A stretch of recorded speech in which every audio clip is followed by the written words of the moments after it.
of welcome to the distinguished guest and our own professors here, and to all of you. First of all, I know that many of the new students are not familiar with the Paulos Gregorios chair and its activities. Actually, Paulos Gregorios is the Bishop of the Orthodox Church, but he is known here not simply as a bishop, but as an academician, as a scholar of great international reputation. Paulos Gregorios passed away in 1996. In 1998, the Mahatma Gandhi University started a chair in his name, because when the university started its work in the 20th century, particularly in IR, in international relations, and also in social sciences, Paulos Gregorios was contributing a lot.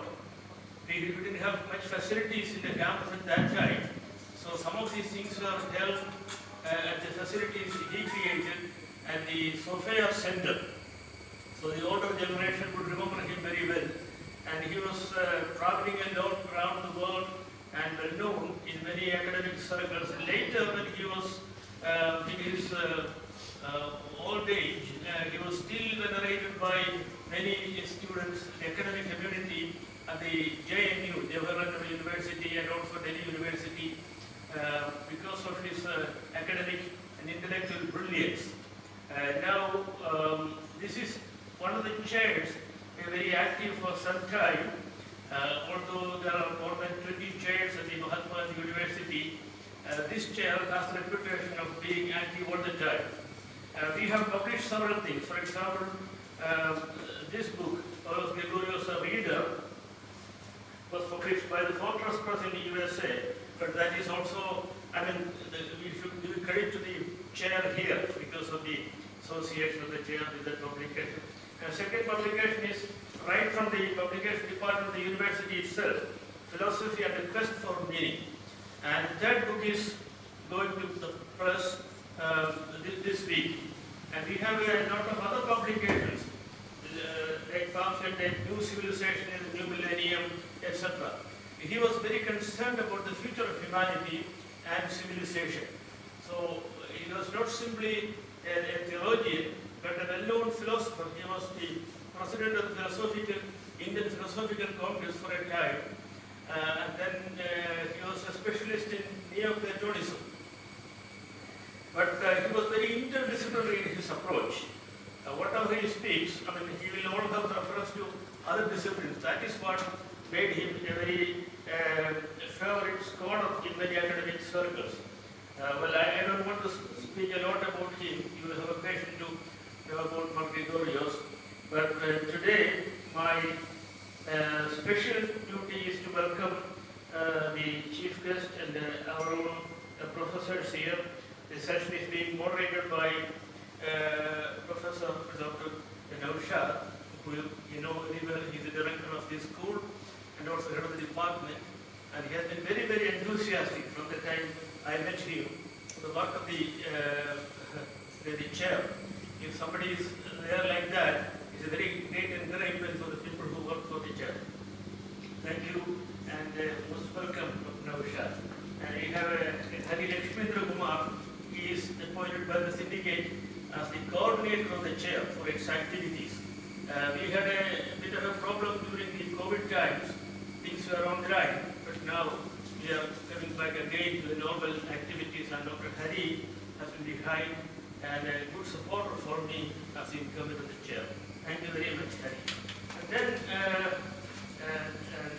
most of all, I would like to welcome our chief guest and main speaker today, Dr. Gudrun Loewner. She is a professor from Germany, but associated with India for many years. She is teaching in Bangalore. She is an art historian. At the same time, she has made special studies on Ambedkar and Neo-Buddhism, particularly in Sri Lanka. So she knows very well India and the people of India and our environment as a whole. She has always been very, very enthusiastic to come to Kerala. We have invited her. She She came to Kottayam several times. This time also she has come. I just want to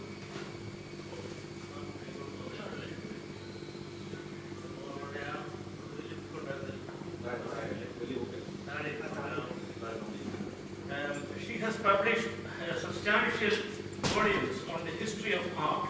I just want to show you one of the books she has published. I'm very happy and very grateful to Dr. Loewner for making this occasion possible, because she has traveled all the way from Bangalore to Kottayam just for this. She is also associated with the German diplomatic community as a chaplain. She is an ordained minister of the Protestant Church in Germany, and has been a friend for a long time. So I'm personally very grateful, and also on behalf of the chair, I welcome Dr. Gudrun Loewner most heartily. This was the issue I just want to show you. You have this picture of Jamini Roy from Bengal. It's a beautiful book, very substantial. You can actually discover many things, not simply in pictorial art, but also the philosophy and spirituality behind some of the artistic works of the eminent artists in India.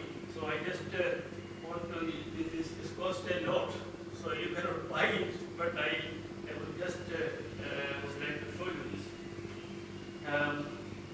Our Vice Chancellor, Dr. C.D. Aravindakumar, has agreed to come, but he can be very busy at the moment. Something is going on in his interview, so he will be coming as soon as the interview is over. So I welcome him most heartily once again. And you, dear friends, particularly student community, I am familiar with all the students, but some of you are not known to me, but I think we'll have occasion to meet and discuss various things. The chair is not a regular course running thing. There is no exam. The chair has the freedom and the scope to organize various lectures and seminars which are of relevance to the community today, academic and semi-academic discussions. We have been running many seminars and lectures and publications. We also conducted an international seminar some time ago before the period of the COVID. So the chair would be very happy to welcome you, and I have been appointed by syndicate as a co-guide for two of the theses written here. And I am very, because Dr. Loewner is from Germany, I'm very happy to tell you that a student from Göttingen University came here 4 years ago, and he started his PhD thesis on Paulos Gregorios. And actually he started his research here at the university, and he met the Vice Chancellor at that time, and he has acknowledged his debt to the university. So you see, the chair has done something at the international level as well. And we also invite more students to work together with us on various topics. Since Paulos Gregorios was a very broad-based scholar with an interdisciplinary approach, literally anything under the sun can be related to him at the academic level. With these few words, I stop here, and then I welcome all of you. And also I have a great pleasure to welcome some of the professors here at the university, Dr. Lal, Dr. Martin Durian, and Sri Babu John and Father Thomas Verghese. They have been associated with the work of the chair for some time, and I most heartily welcome all of you. Father Bridget Philip, former principal, and I be one of the ardent sort of archivists for Paulos Gregorios, Joyce Tortecat, and others. Thank you very much.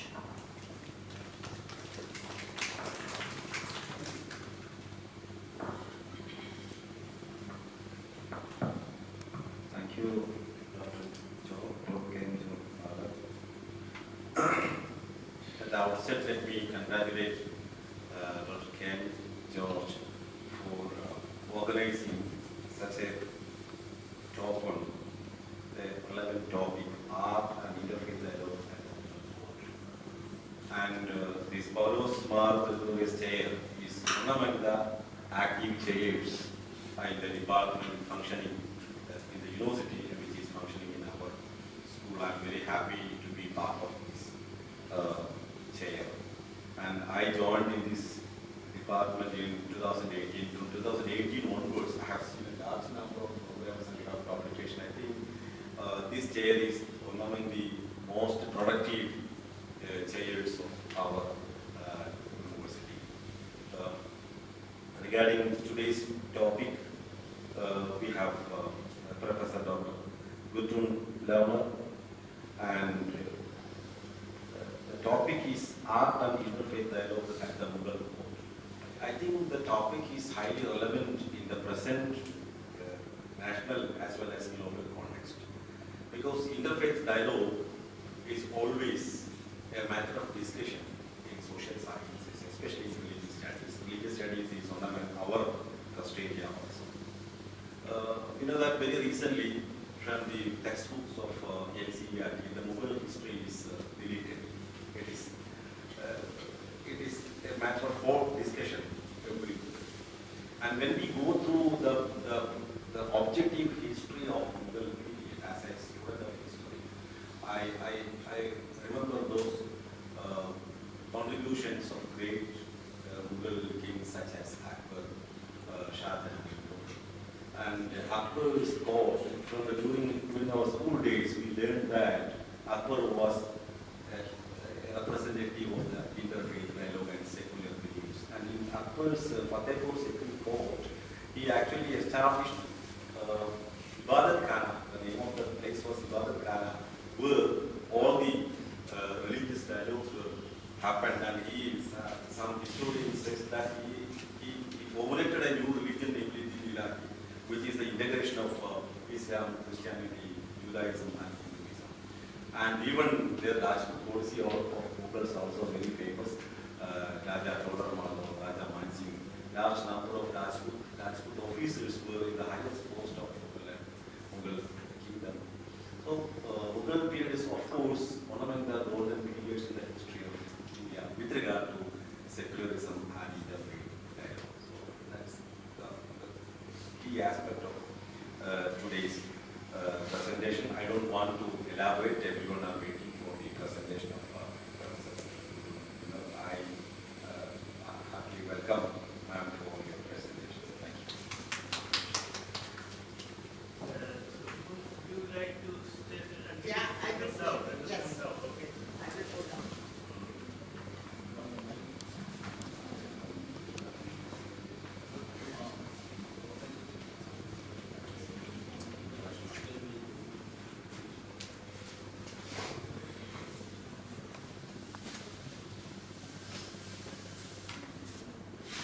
Dr. Loewner is very open, so you can raise questions and doubts, during the lecture or after, as you like.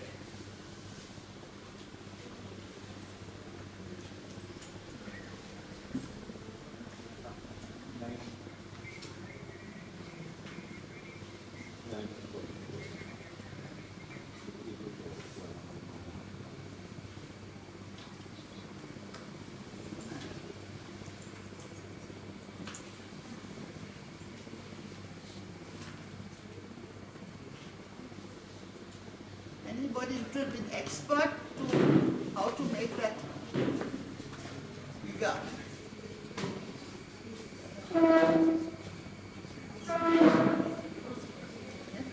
Yeah.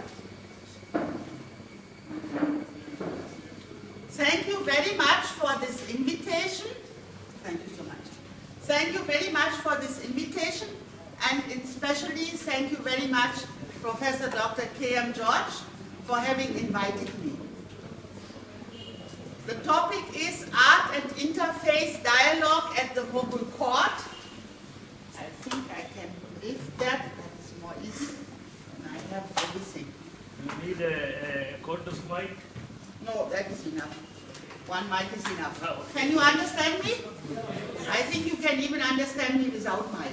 Because in the UTC we don't have mics. We speak only like that.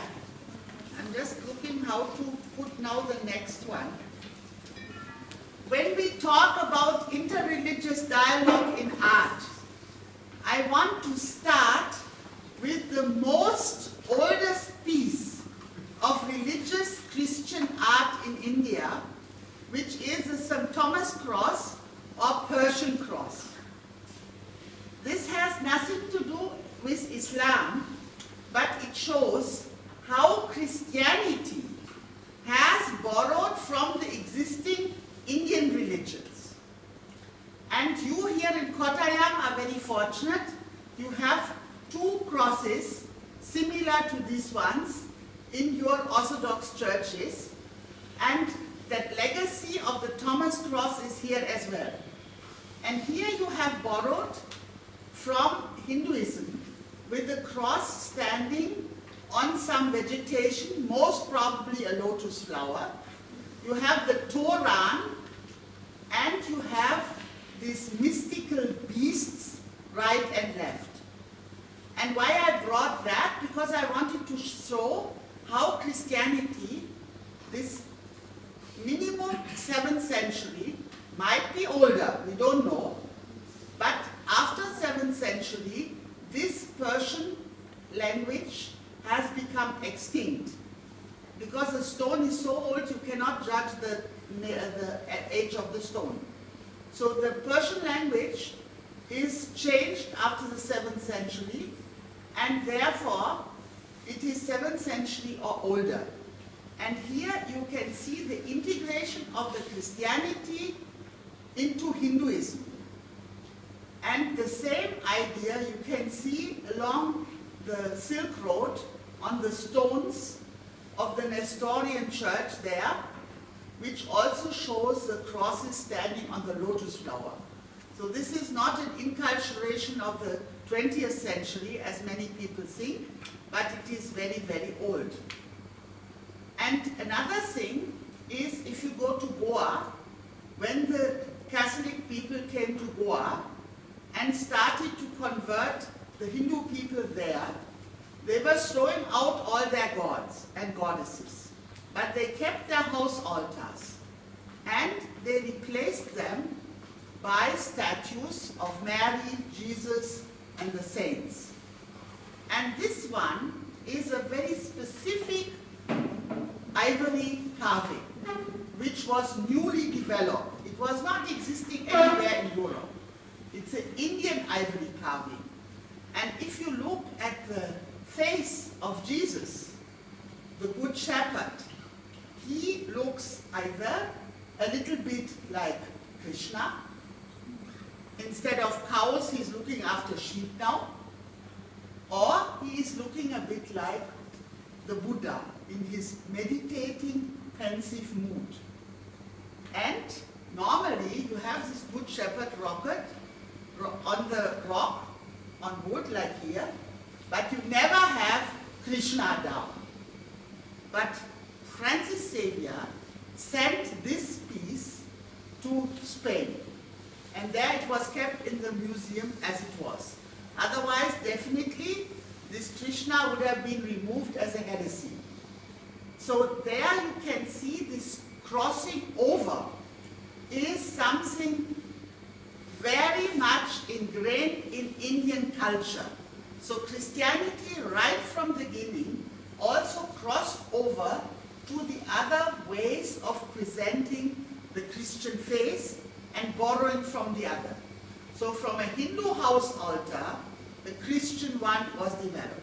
This is a small one, it's like a box type, but you can see in Goa, many rich people having whole chapels, and there the chapel has become what was former the Hindu adoration or puja room. Now we are jumping to the court and to Akbar's time. Akbar reigned for 50 years, an unbelievable long time, from 1542 to 1605. He was 50 years a king. Unbelievable, because at those times always people were killed or died of various sicknesses. And he was a ruler, somebody who wanted to do something, and which was something little special. He was very interested in religion and art. His two main passions were religion, art, and fighting with wild animals, with elephants and other animals, lions and so on. And as already explained by the people who were introducing us so kindly, he had a custom every Thursday to have an interreligious dialogue. After the lunch prayer, he was going together with his experts and had an interreligious dialogue. And for that, he was inviting people from all Islamic groups, Shia and Sunnah, and he was also inviting all the Hindu groups, the Jainas, the Zoroastrian, the fire believers, and it is discussed if he also had some Buddhists or not. And one day, that was around 1578, he heard a story that in Bengal there was a Catholic priest who told his Catholic believers, "You did not pay your tax nicely to Akbar. Therefore, you are not going to have Holy Communion." He was very much touched by hearing that the priest is sort of throwing out a member of his church because that guy was not paying the tax to a foreign ruler who was believing in Islam. That he was saying, whatever religion doesn't matter, you are under this king and the king has to get his due. From that day onwards, he wanted to study about Christianity. So he called that priest to his court, but that was not a very educated priest. And he said, "You know, I have already shared all what I know. You better send some delegation to Goa. There are these Jesuits, these learned fathers, the super extra intelligent ones. And you ask them to come to your court. They will explain you everything about Christianity from A to Z." So what did Akbar do? He already had some Christians at his court, mainly Armenian merchants, who were selling to him precious stones and who were cutting the stones and who brought the silk along the Silk Road, because India was not producing silk at that time. They were also bringing tea and Chinaware and paper. That was all coming from China, and Akbar had it all.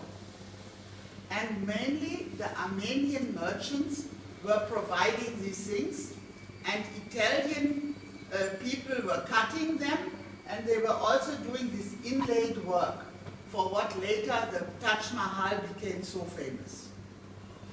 So he told to one Armenian, he wrote a letter. This letter is very important for dialogue. That letter says, "I, Akbar, invite 2 learned priests to come to my court and teach me the belief and the laws of Christianity. And they should bring along with them the books of their faith." Nowhere in the world, ever, anybody of another faith as a ruler has written any letter like that.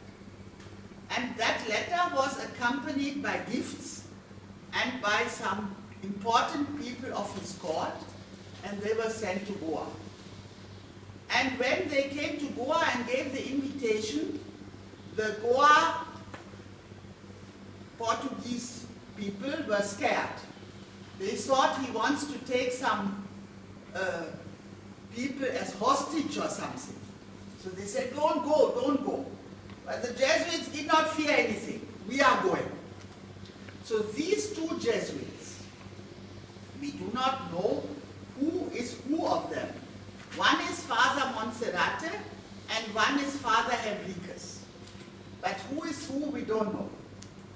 They both were sent and reached in 1579 Akbar's court, and that was the beginning of a long association of the court of Akbar with the Jesuits. It actually only finished when the Pope finished the Jesuit order. After them, 2 more delegations came, and the nephew of Francis Xavier stayed more than 20 years at Akbar's court. Now these two, you can see here in this picture, it is a miniature. Miniature means mini, and the maximum of these pictures is like a DIN A4 size, mostly smaller. And that was the way pictures were done at the court of Akbar. Why so small? Whenever he was moving, he was packing up his miniatures, put them on the elephant and took them with him. And here you can see at this feast, Akbar himself, under the baldachin, simply dressed for a big ruler like him.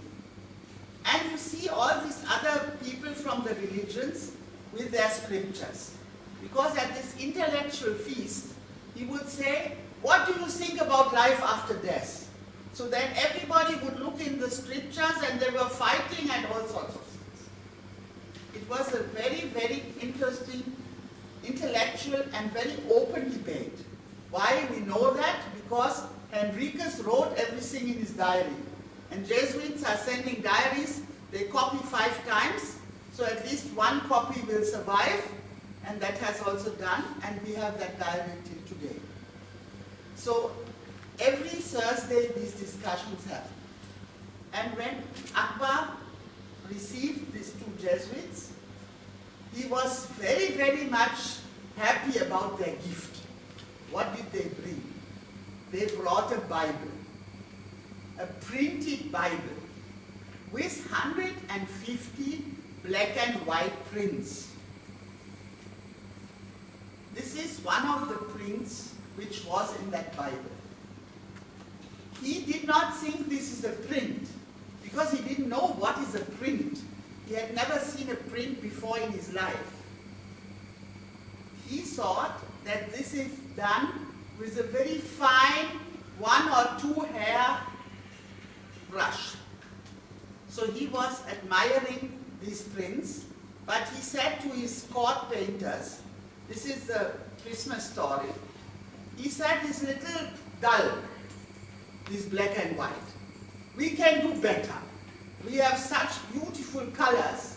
So he called his court painters, he had about 40 to 50 at that time, and said, take these 150 prints he didn't say, these black and white pictures, and print them and paint them in our style as miniatures.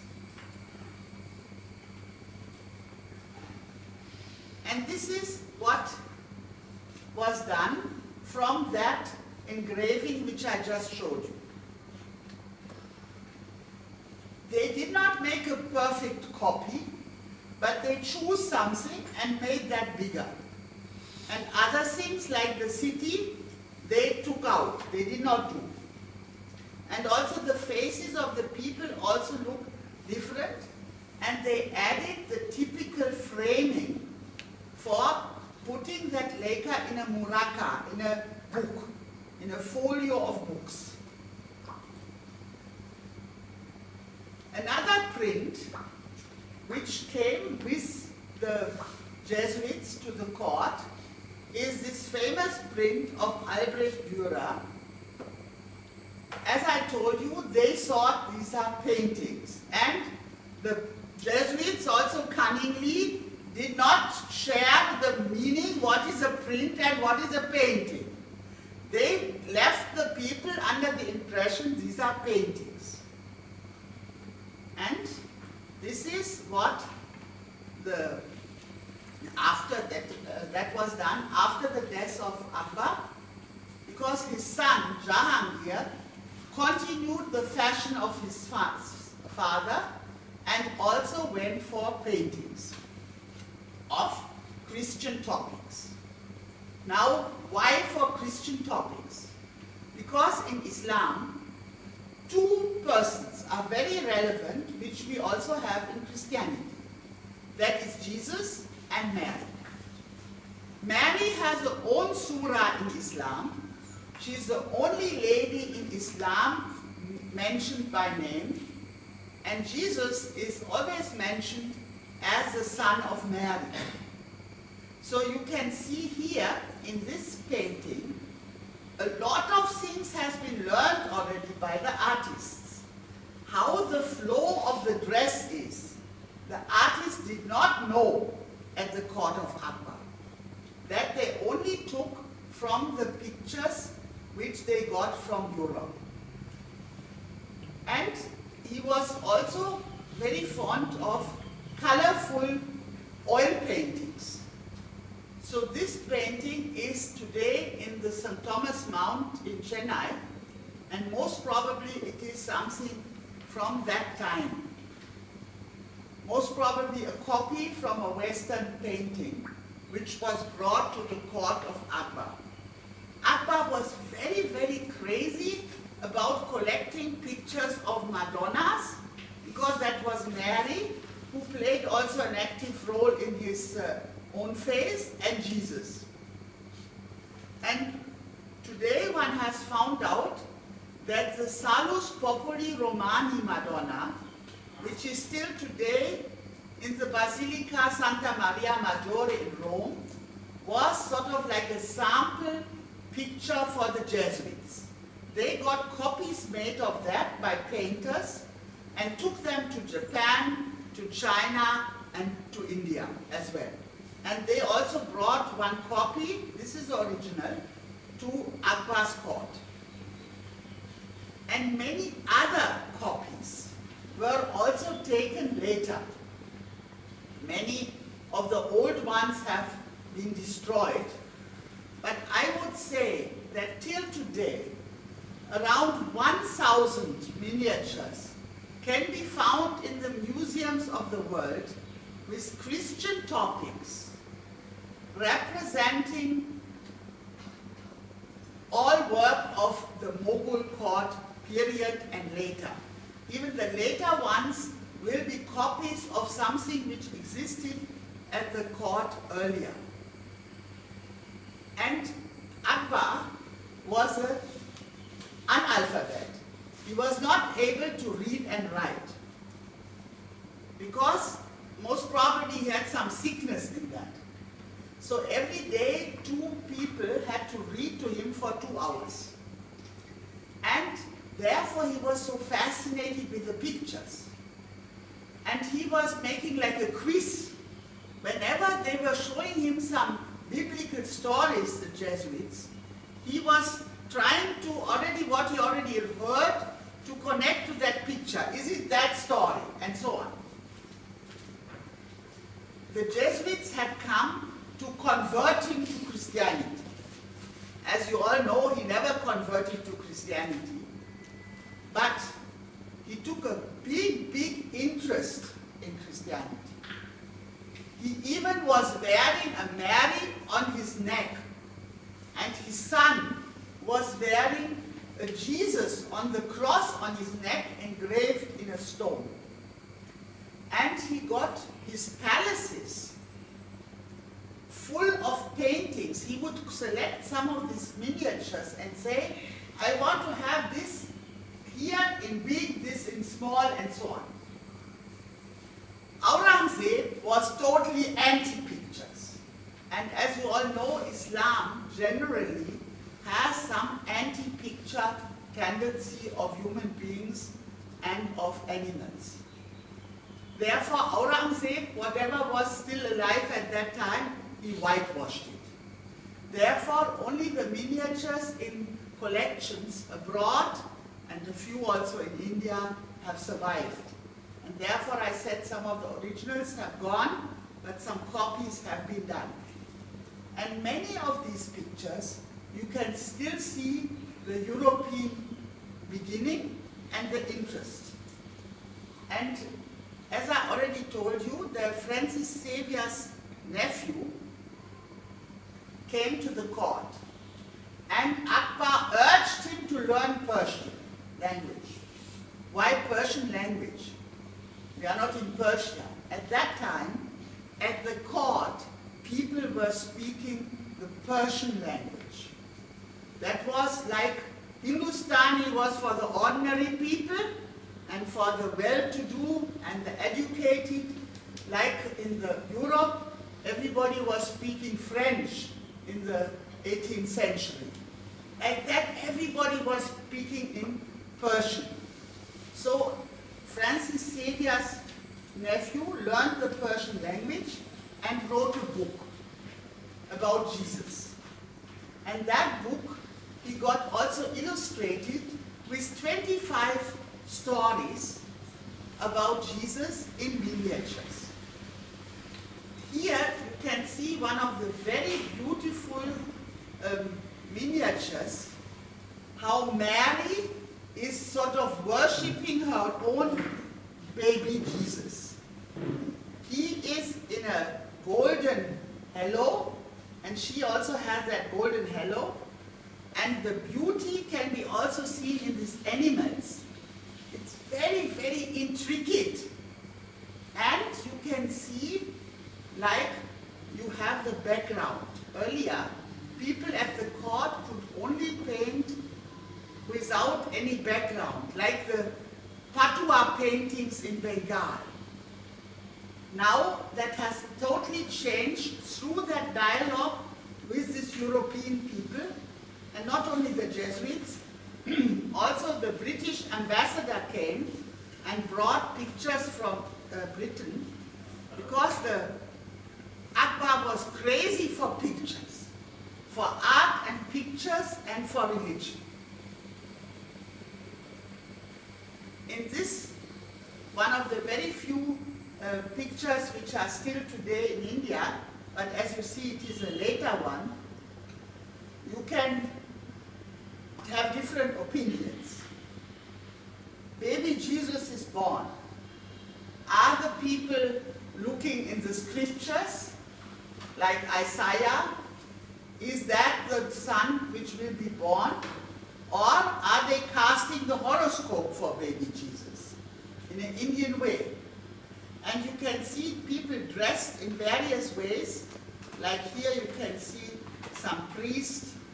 You can see like a Mughal princess. You can see down people Portuguesely dressed, and so on. And already the baldachin is holded by two angels over Mary and Jesus. And the king, who is dead, is also there, at least as a picture on the wall. The Mughal king is there. When you see the miniatures, which are still existing, I would say 60–70% are all related to Christmas stories. Because the birth of Jesus, that is the very, very important thing.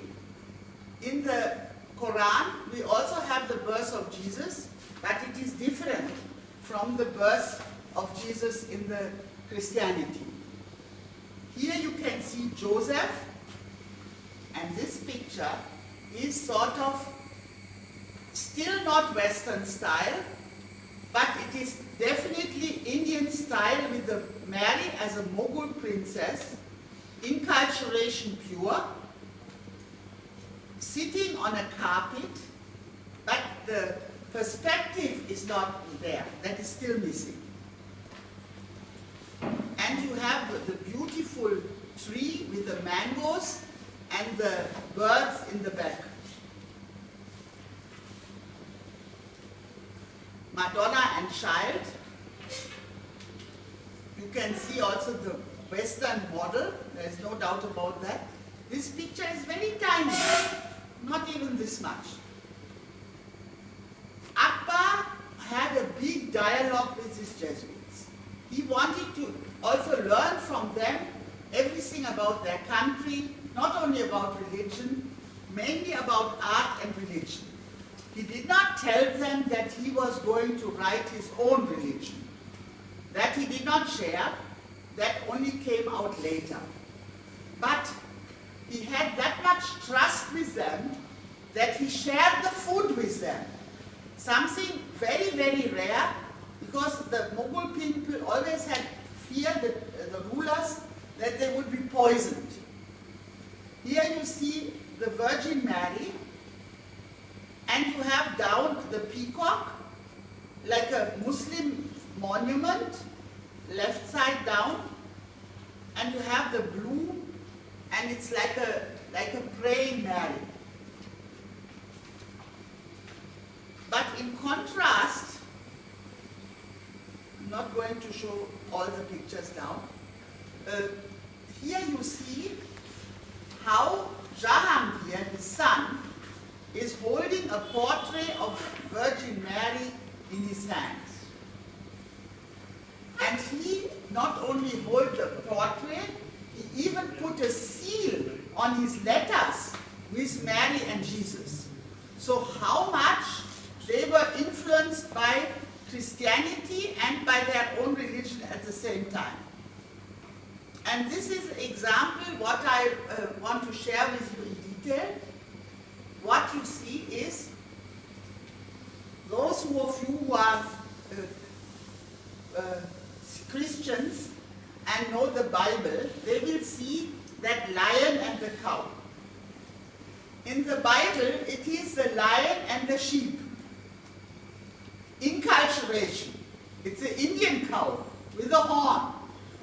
And where did he see that first? The Antwerp Bible, which the Jesuits donated to Akbar, had a frontispiece with this story. The cow and the sheep, sorry, the sheep and the lion. The animal piece of Isaiah. And why does this now appear? He is adopting that picture to show in my kingdom, my Akbar's kingdom, Muslims and Hindus can live in peace together. The cow he put for the Hindus and the lion he put for the Muslims. And when you look at this picture, you see a window on top, an open terrace. It was the Mughal custom that the emperor every morning was showing himself to the most important people at the court. And we have today, we can say 80% who are standing there. We know exactly who they are, what position they have.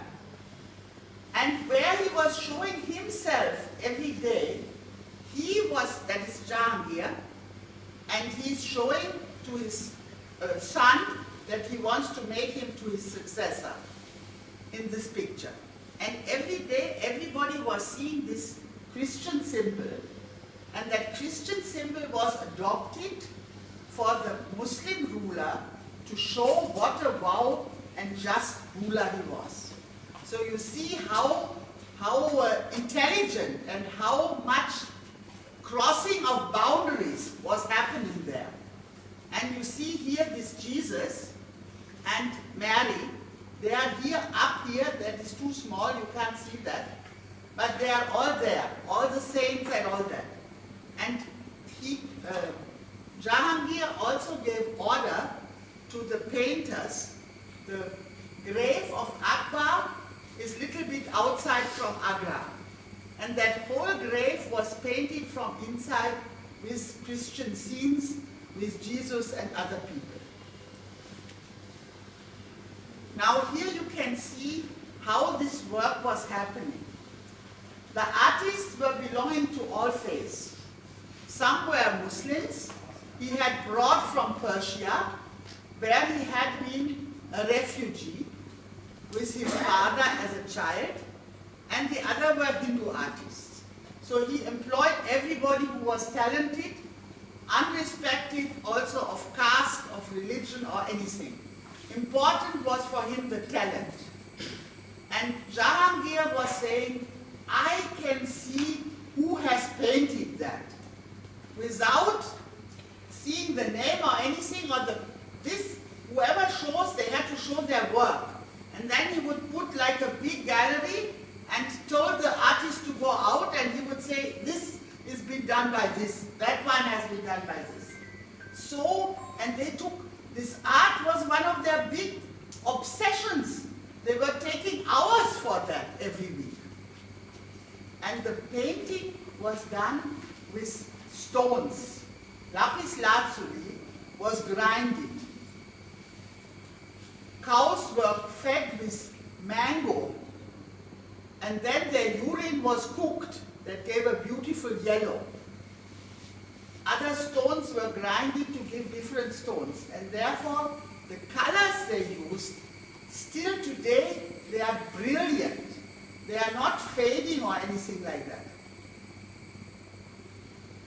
And as I already told, the nephew wrote this Jesus book, and one of these Jesus books is this, the Inn at Bethlehem.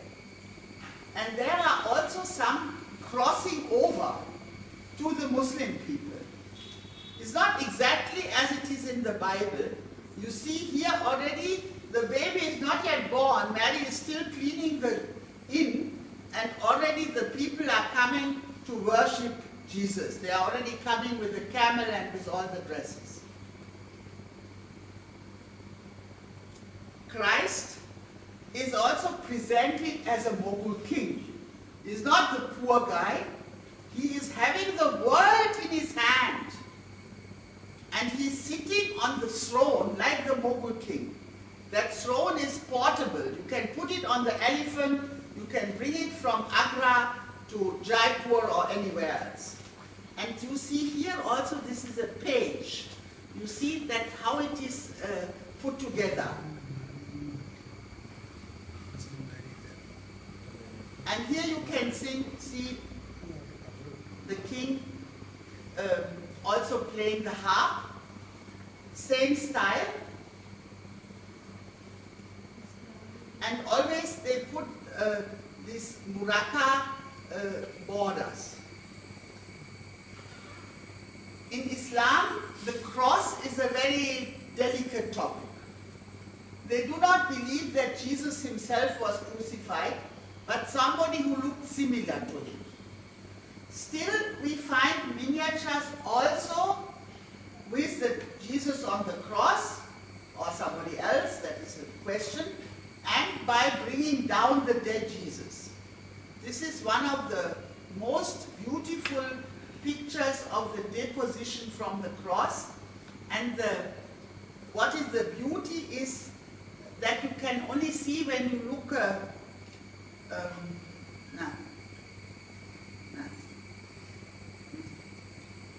there is a hole in the back, is a whole city. The whole city of Jerusalem is like slowly, little bit presented in the back of the cross.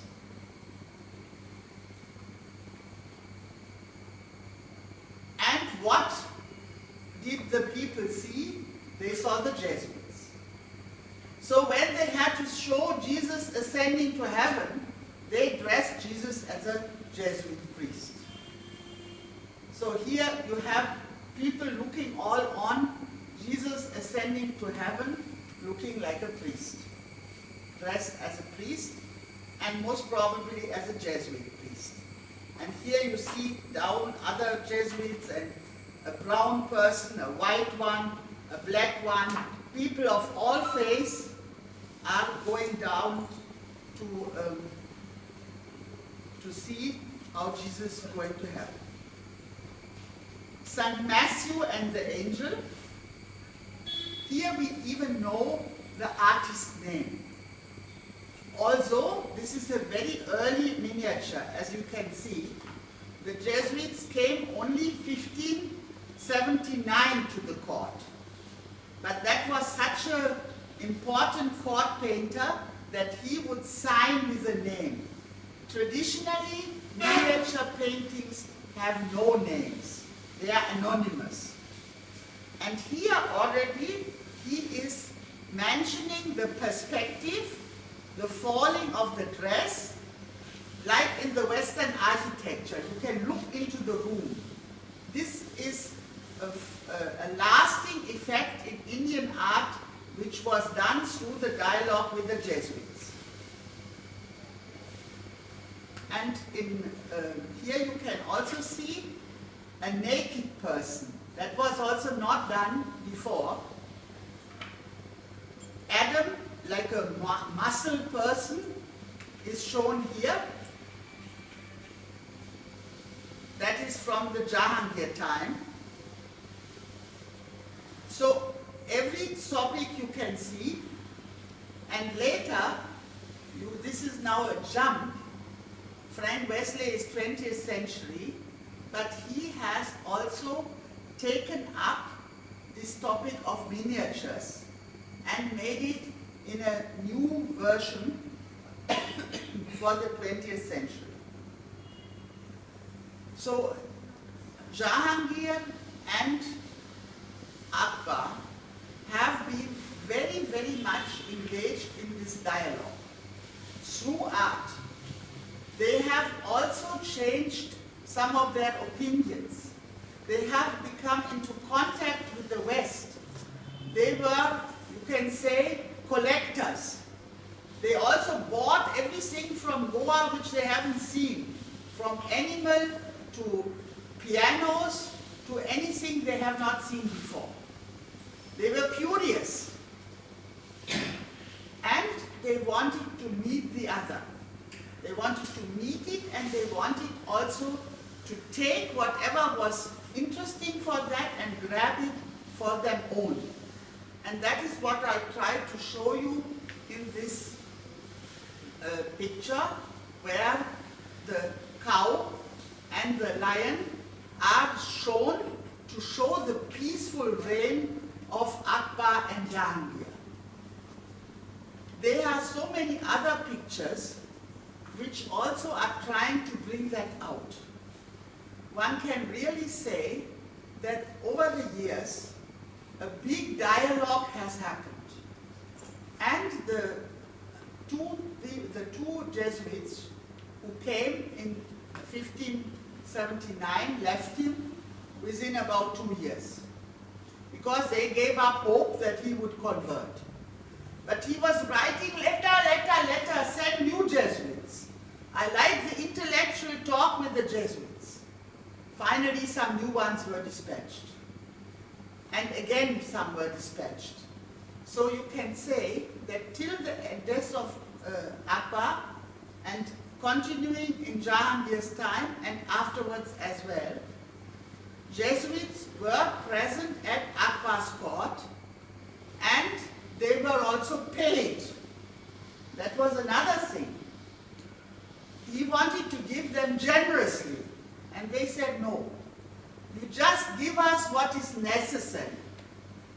One robe to change, some food to eat, and a place to pray. The rest of the gold they refused. So that also impressed him very much, because all his other people were very eager. Whatever he would give, they would grab it. And they accompanied him also when he was going on war fights and other things. They went with him to Lahore, and recently one excavation has happened in Lahore, and then the building was shaken and a lot of white paint fell down, and then they saw that the whole ceiling was painted with beautiful angels. That was also from the time of Akbar. He did not have one residence. He had a residence in Lahore, he had a residence in Kashmir, he had a residence in Delhi, in Agra, and in Fatehpur Sikri. Fatehpur Sikri was his dream place, but we do not know why after 16 years he never went there back. People think that he didn't have enough water there.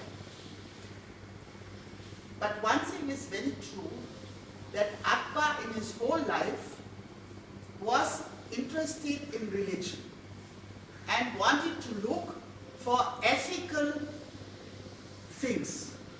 And he even ordered for the Jainas, when they had their main holiday, 1 week no non-veg. The whole country could not eat non-veg for 1 week when the Jainas had their main holiday. Because Jainas are very anti-veg, anti-non-veg. They are very much for the vegetarian food. And he was very interested in Jainas and Zoroastrians. He even went to worship the fire. He was adopting everything. He was not having any boundaries or fears of meeting others. He was very open to meet the others, up to the extent that some people say he even had a Christian wife. But there is no real evidence for that. Seemingly a grave in Agra. Yeah, but it is, I don't think it is true. Why? The Jesuits have been there for so many years, and they wrote down everything, where he went, what he ate, what he bought, what people visited him. I don't know, they big volumes. So they don't write about a Christian wife? I cannot understand. And the Mariam, is the word, the Persian word for Mary. And Mary was the name of his mother. But that is also in Islam. So to say, because the name Miriam appeared there, and there is one house in Fatehpur Sikri about Miriam, and there are some Christian paintings on the wall. Even today, some small pieces you can see, that evidence is not sufficient. That the wife, normally the wives of the Muslim kings were living together, but the mother, because she was advanced in age, she could come out. She did not have to stay in this enclosed area for the women, in the Senana. She had her own house, and she would give advice to her son, very much. She even took a pilgrimage and Hajj by ship, together with another family member, another woman, because she felt that her son was becoming too Christian. So she made a Hajj to Mecca and wanted to bring her son back on the feet of Islam.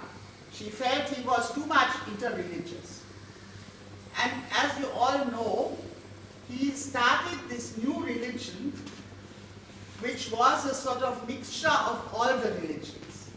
What exactly this religion was, we do not know much, because the mullahs started to burn all what he had written about it as soon as he was dead. And his son was very scared that how to keep the power. And he became a little Orthodox Muslim, but only for a year or two.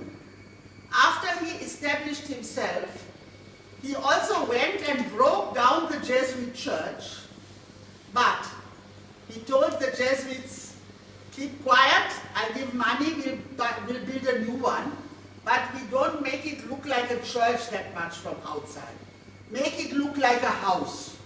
But he gave sufficient money to rebuild the church. And anybody of you who comes to Agra, do not only go and visit the Taj Mahal, go and visit Akbar's church. That is the oldest Christian church in North India. It is just behind the Catholic Cathedral, and it is inculturation pure. You can see inside the red sandstone with the same flowers you can see in the Taj Mahal. It is not the first one, as I already told. It had been destroyed and renewed, but we can think that it was similar. And one more thing that is also about art, I want to share. What did the Jesuits do? They got 2 permissions from the Akbar. He gave them a fatwa, and in that fatwa was written, whoever wants to become a Christian is free to do so. That was something unbelievable. A Muslim king gives the right for conversion in his kingdom. He also stopped to take any tax from people who were not Muslims. Normally, Muslim people take a tax from people who are Jewish and Christian. At that time, there was a tax taken from the Hindus, but he stopped that. He said no tax for anybody. And the second thing what he did, he gave them a cemetery. And that cemetery is also there still today in Agra.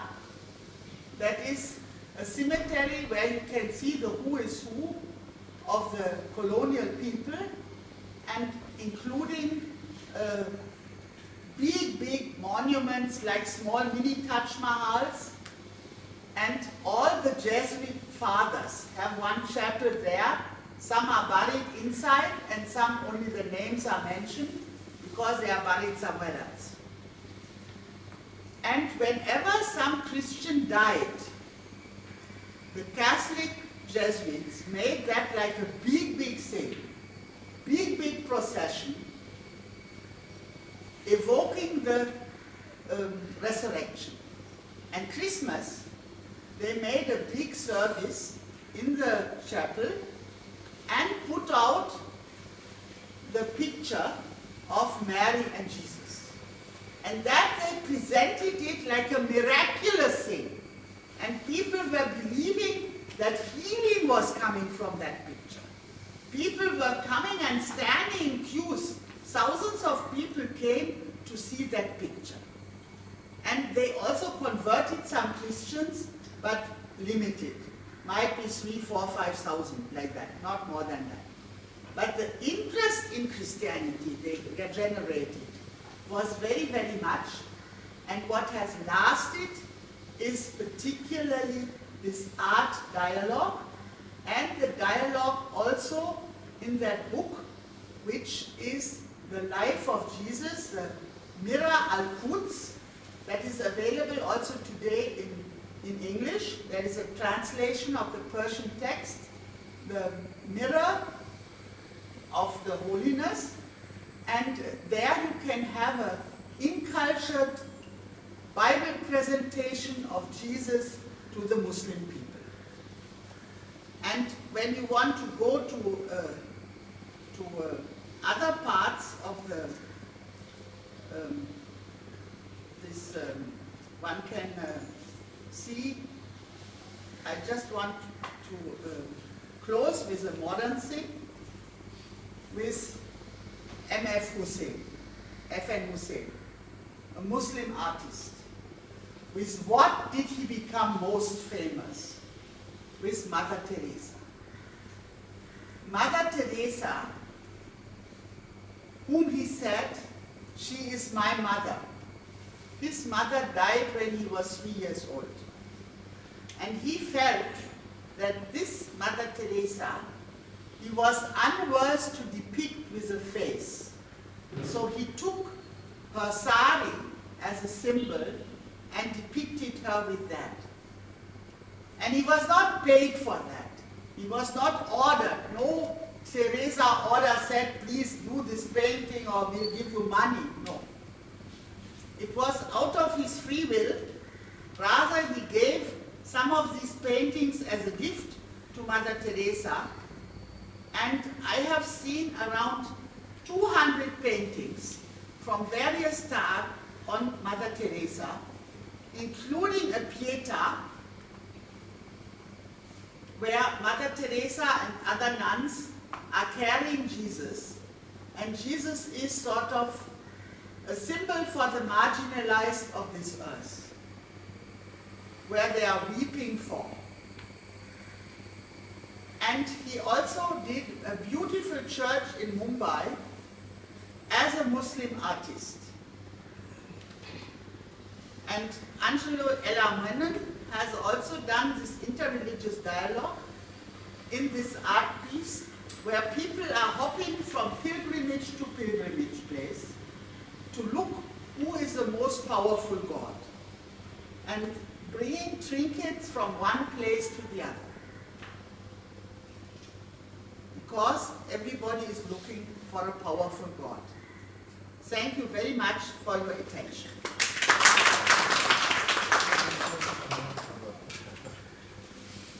Thank you very much. Would you take a seat? No. Professor Gudrun wants to, would you like to say? Yeah, please. What does make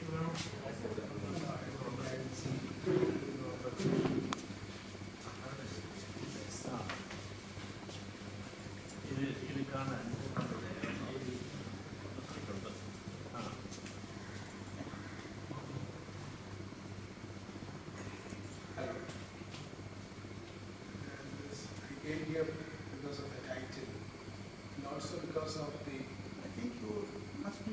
Now, is it working? Yeah. Okay. So, this is very, it's an eye-opener for many of us sitting here. Because how is it possible to connect between one set of activities, that is of an unknown people, artists, the communication to the most powerful in that sense. So this is a kind of communication that is coming up. At many places of our presentation, I was very studiously taking pictures of many of those depictions about this very intricate use of symbols and how the symbolic language becomes very familiar to people in a very different place. And through that, there is a very significant thing that Akbar, as a very powerful king, probably across the world at a certain point of time, how Akbar is getting into a dialogue, and there is a kind of a knowledge-seeking exercise. We have this notion as speaking, and when you choose to speak to power, what kind of language is actually being used. I think this is where, according to this presentation, there are several instances in which the kind of, I wouldn't say the spiritual power.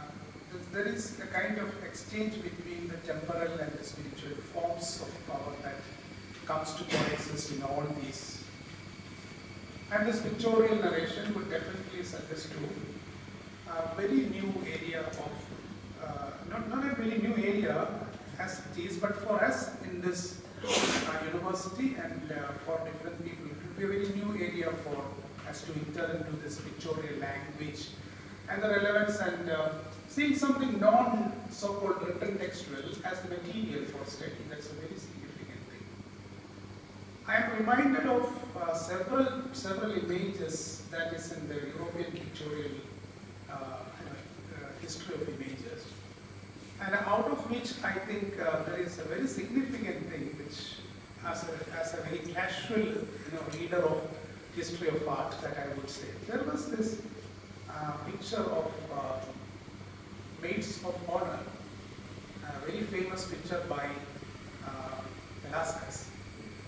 And Velázquez is trying to paint a royal family, and the royal family with its complete kind of very natural everyday kind of a process.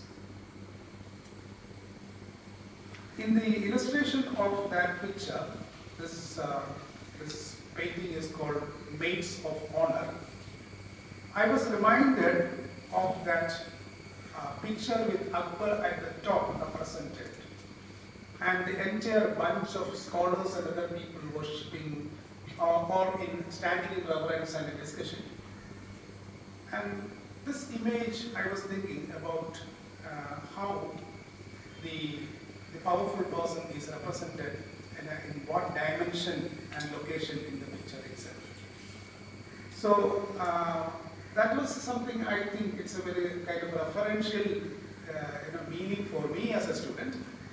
So if I look very deeply into other pictures, I am sure that I would definitely get a lot of meanings and historical connections. So this is also by this very good introduction, opening up to possibilities of discussing about how the pictorial language is developing, and also about how pictorial art is a mediation between knowledge and power, and also definitely indicating to this interfaith discussions, which is very significant for all of us, as Professor Naushad was talking at the beginning. We are living at a time of extreme intolerance, and not just here in India, in many parts of the world, intolerance is being promoted as a vehicle for attaining power. Now, with this kind of a situation across the world, it's very significant, even if you are not a kind of, whether you agree with the God or not, and the kind of, a doubt about the God can be admitted according to a kind of Socratic kind of a situation. I think the same can be applied to the question of rulers. A misbelief or a disbelief can be accepted, be permitted to be available in a public audience when it comes to the rulers also. So if this practice is coming up, I think more and more people can actually belong to a polity and create a kind of sensible effort for a peaceful coexistence. And that will be something very fundamental to any kind of community, national community, or any kind of belongingness that we actually look at. Thank you very much, Professor, for this. For your comment. Yeah. Thank you. This is working. You could elevate us to a new place, a heavenly place. We are thankful to you for this wonderful contribution. So one major lesson which I acquire from your presentation: religions can coexist as particular religions and mutually enrich by learning each other, learning from each other.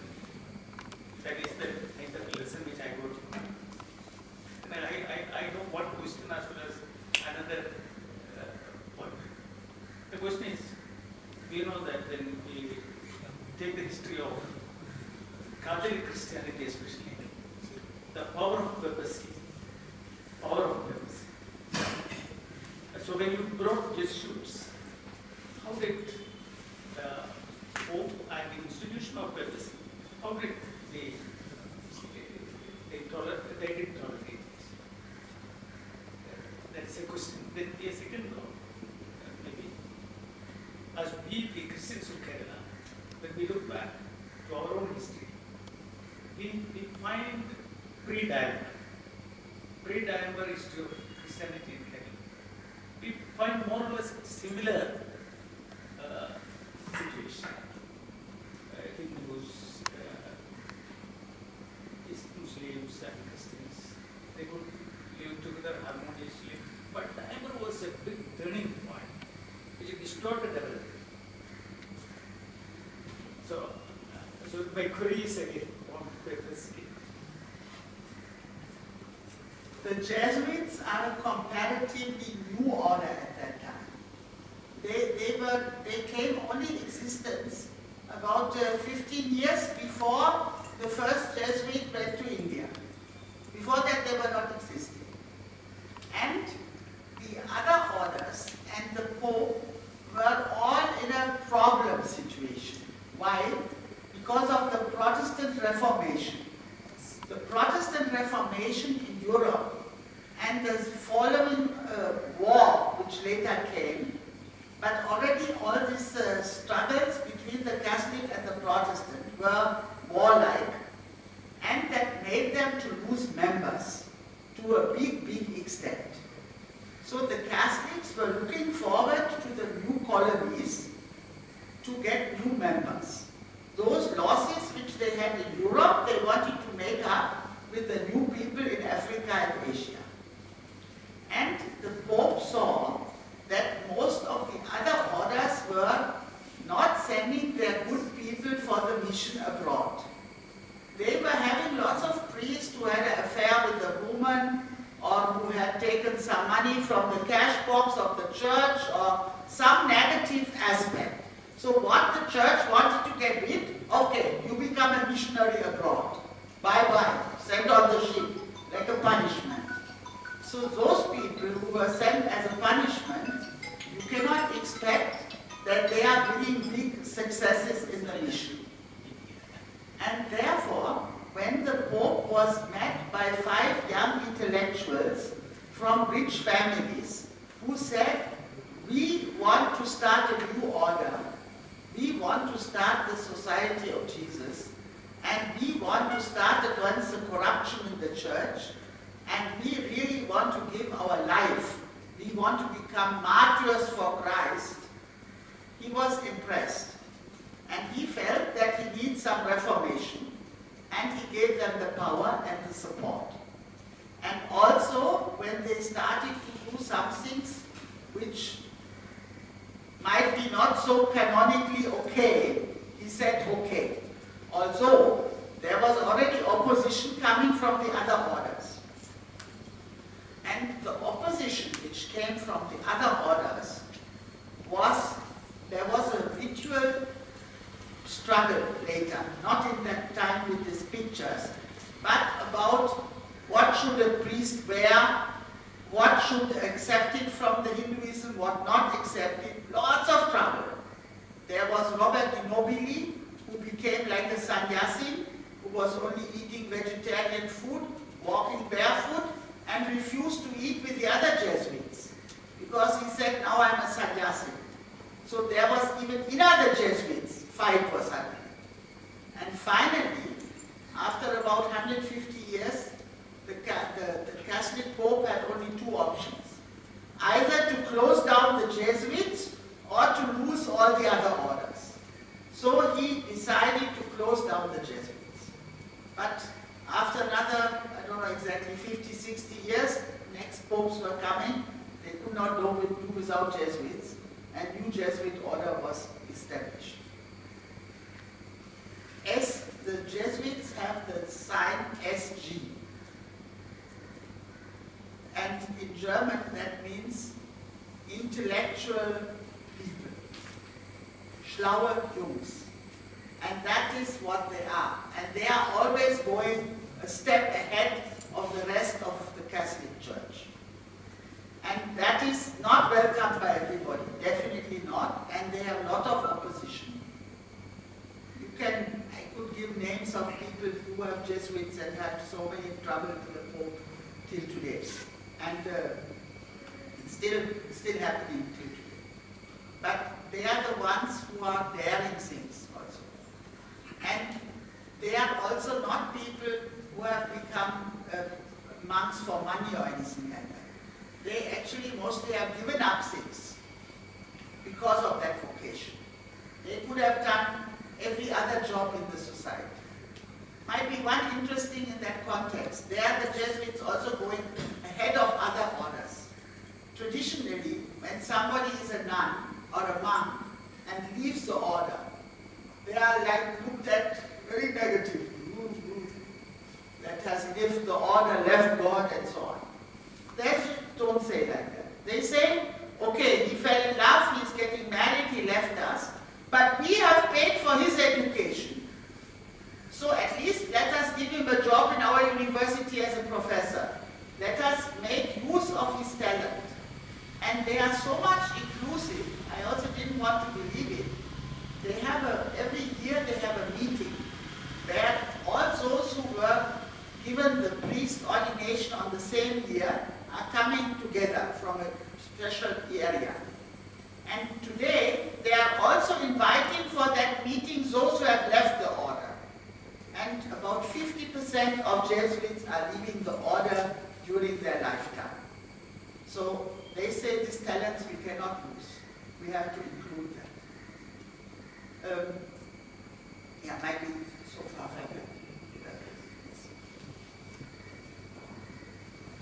don't know if there are questions.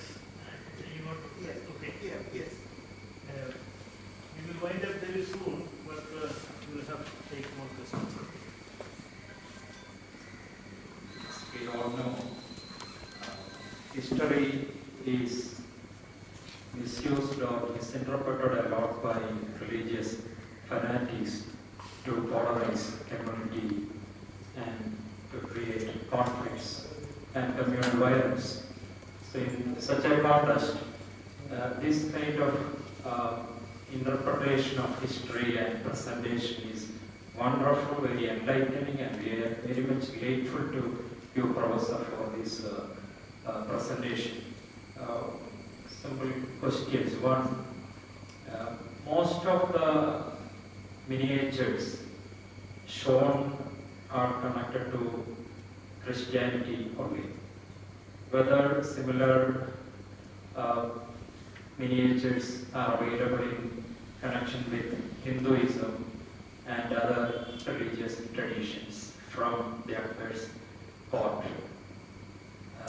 Another thing, was it just a strategy of an emperor to maintain harmony in his empire, or was there genuinely a commitment and concern for inter-religious, harmonious existence and peace from Akbar's side?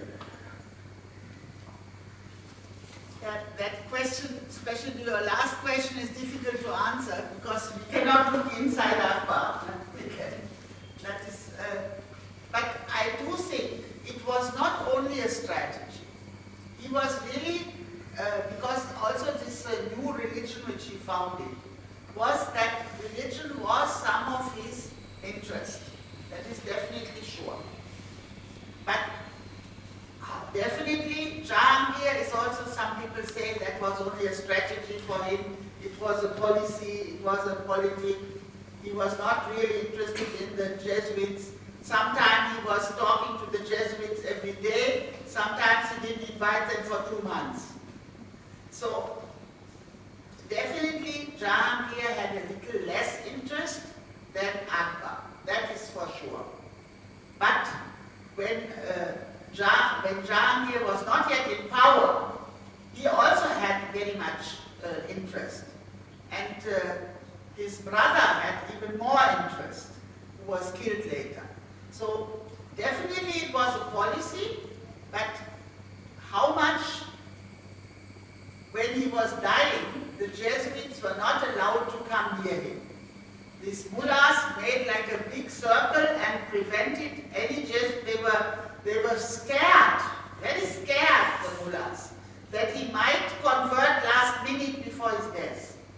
Because there was he had heard the stories that other kings converted shortly before the death because all the sins would be forgiven. So the mullahs were very scared that anything could happen like that. So they banned the Jesuits to come near him when he was dying. So what really we cannot say, but we can see what and all he did. And for example, one of these Jesuits whom I showed the picture, he became a martyr, but not in Akbar's court, but in another place, 2 years after he left Akbar's court. And when he got the news of this Jesuits having become a martyr and killed, he was in tears. And he was saying, he should have stayed at my court. He was such a source of wisdom. Why did he leave me? He was really in tears, and he was lamenting about that for several days. That is even recorded by this Muslim historian. So it's not only that the Jesuits recorded, and the other question, about what I have told this topic was a Christian one, but Akbar also gave order to teach, to paint Mahabharata and other stories of the Hindus, and he gave also the order to translate in Persian language, so that the court language would also have the Hindu scriptures.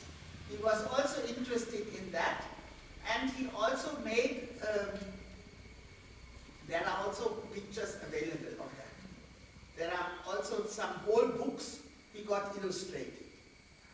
But I think I can say that these Christian ones were more dear to his heart because of the overlapping of Mary and Jesus. This overlapping of Mary and Jesus was something which was very much interesting for him. He was feeling that Christianity was not alien to him. His main people, except Muhammad, were there for him. So that is why this people, and as I already told you, now you can say, is he a child who is trying out everything? Something childish you feel he has. He was experimenting, he was trying everything. There was no limits for him somehow. So what is genuine? Who can say that? That only he can say himself, and he is no more. And he would have also not wanting to share with others, I would say. But what he all shared with the Jesuits, that is very, very, because you must see that Jesuits are for him really alien people. No? They are really outsiders. And what he all shared with them, also about politics and everything, is unimaginable. Because when you read the reports, it is really he ate with them. Now you think, what is that so special? We eat with all our guests. But the Mughal kings never ate with other people than their wives, or with one or two. They never would eat in a big group with others, because they were scared to be poisoned. They were having a big fear of somebody poisoning them. And his own son Jahangir tried to catch the kingdom from him. Then he wanted to kill him. But his mother pacified him. Don't kill your own son, even if he wanted to try to kill you. It is your son, you have to give the kingdom to him. So only the mother made peace between son and father. So there are a lot of stories. I mean, this. But one thing I think is very important, especially as already told. Now it is time, especially, to recall this history. That is why I also was very happy to get this opportunity to share that here. Just to continue. Madam, you are an art historian as well as a mixologist. So, let me ask you, the interfaith dialogue, normally it's a give and take process. It's a give and take process. It's not really a one-sided dialogue. So, being in dialogue with the Akbar and the Jesuits, don't you think that whether these colonial mission people, have they learned anything from the Indian Islamic culture, anything else? In their values, their aesthetic sense, anything? Or because most of their motifs were Christian, that's what I have they learned anything? A kind of reverse mission happened. Yes, that definitely did. That's why I started with this rock, this Jesus or Good Shepherd as a rock. That is a reverse mission, I would say.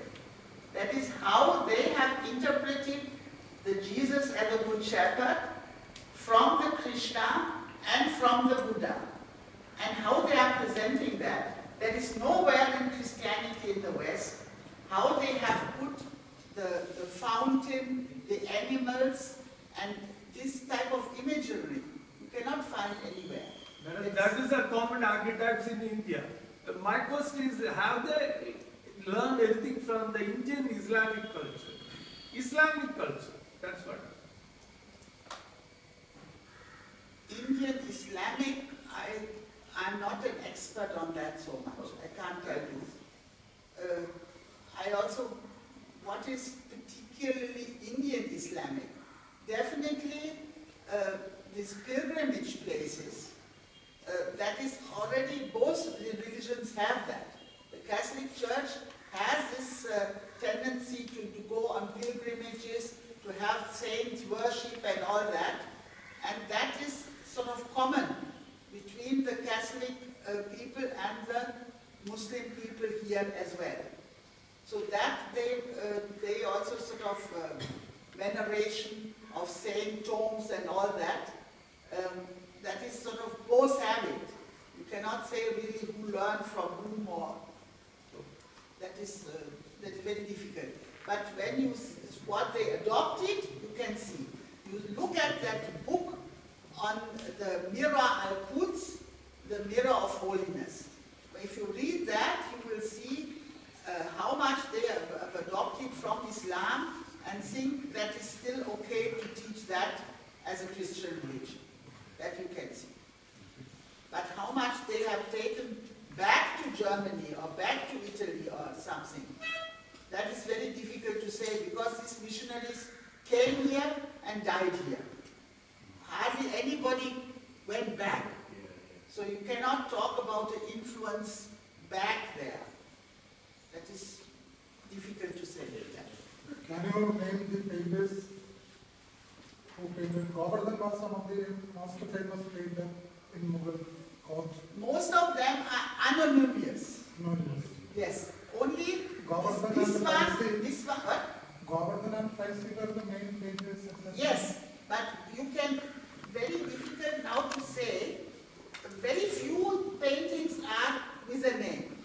This one, as I showed you one, that is with a name. We can name some people. Some are Muslim, some are Hindu, but most of them have not signed their pictures, as that was not done at that time. This was sort of an anonymous art. You did it for the king paid you, and you were sort of not important in a way. You cannot say that at the time of Akbar or Jahangir or Shah Jahan. No, you can give names, but you cannot say this painting is from this person. Very few things you can say. That span of time only you can say. The names, yes, who were sort of, you can say at the names. time of Akbar, Jahangir or Shah Jahan. Yeah, you can give names, but you cannot say which painting is from which person. They were in the atelier. There were 40, 50 people. And also, they were not one person painting one painting. Many things, atelier is, the main painter is doing the sort of structure of the painting. And he's doing the heads of the people. The junior partners, they are doing the body and the painting in color and so on. So one painting, and one is doing the gold. One painting might be 10 people have worked on that. That is why it is very difficult to say who has done what. This one particular one which I showed, there we can say, because he put his name, that means he has done that painting from A to Z. Yeah. The others is very difficult to, names we can give, but not this work is from whom. Please, you can talk. That's for electricity if you want to. What? The electricity. Ah, no electricity. Okay, no, then I can't show anything. Sorry, yeah. Maybe we will come to conclusion now. Okay, please. It's not working. Okay. Rajesh, Is it okay. working? Please. First of all, Professor, thank you so much for your insightful presentation. There's a question for you Yeah. from Rajesh. Yeah. Please consider me as a student. I am not an expert in this subject area, so it is a layman question. So as we all know that, all pictures or the this shown kind of artworks have its own story to say to us based on its time, its context, and the space which has been originated. But when I see the pictures which are shown here, it has not only embodied certain historical facts, but also certain elements of fictions. So when we read these kind of pictures, how we can decompose or take away that fictional elements from interpreting real world scenarios? I think you got my question properly. Yeah, how you can take away, that is a bit difficult. I mean, miniature paintings have special rules. That is why it is miniature paintings. So you can, I give you one example. In traditional miniature paintings, everything is beautiful. And the king is always young. That is, you can buy everywhere in the market, you can see traditional miniature paintings. But through the meeting with this Western art and the Jesuits, something happened. Akbar said, we make an album of all my people who are surrounding me and who are working for me, all the ministers, everybody. And they should look how they really look in life.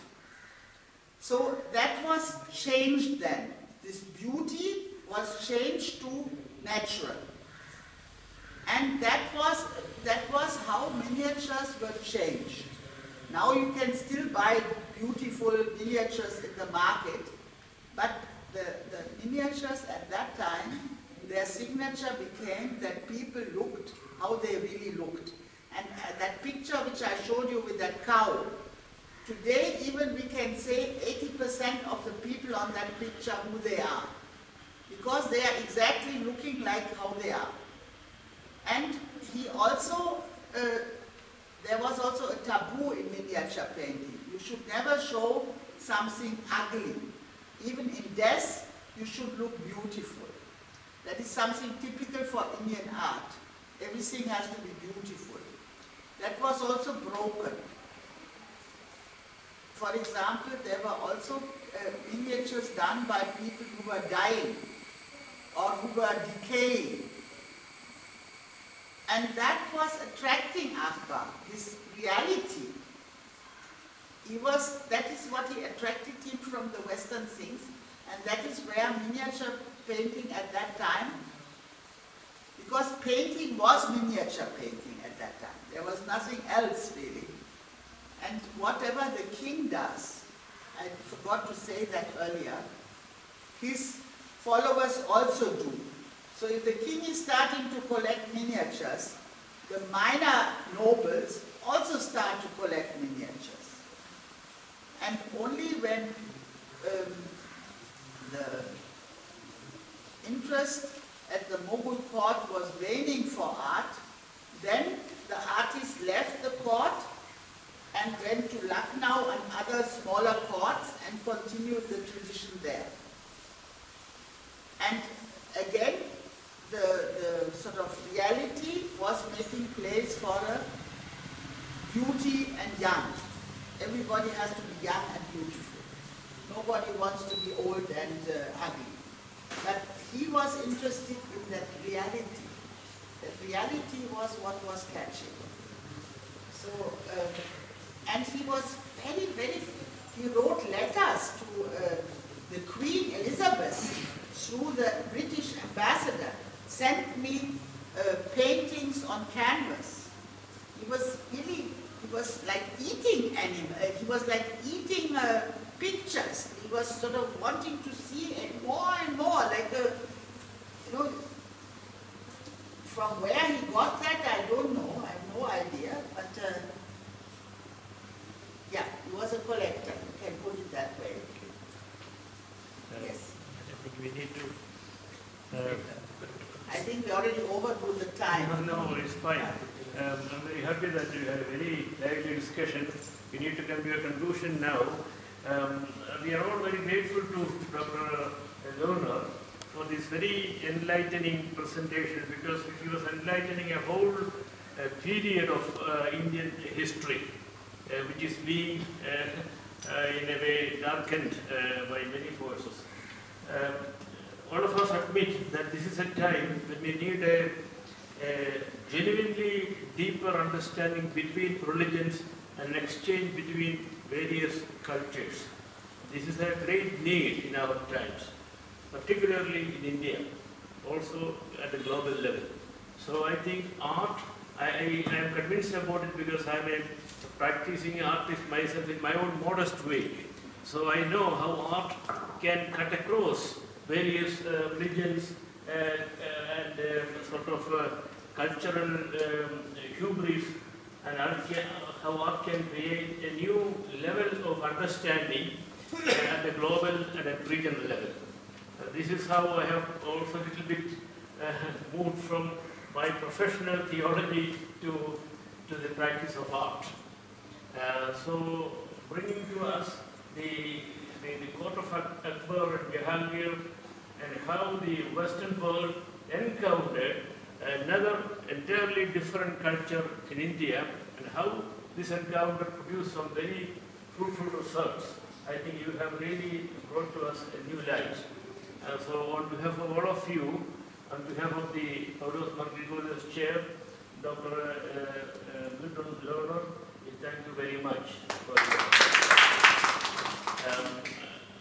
I think we come to a conclusion, but before that, I would request our director of the School of Gandhian Thought to give a little gift to Dr. Loewner as a sign of our gratitude. Thank you very much. Thank you. Can I take a picture? Okay. Yeah, join us also. Okay.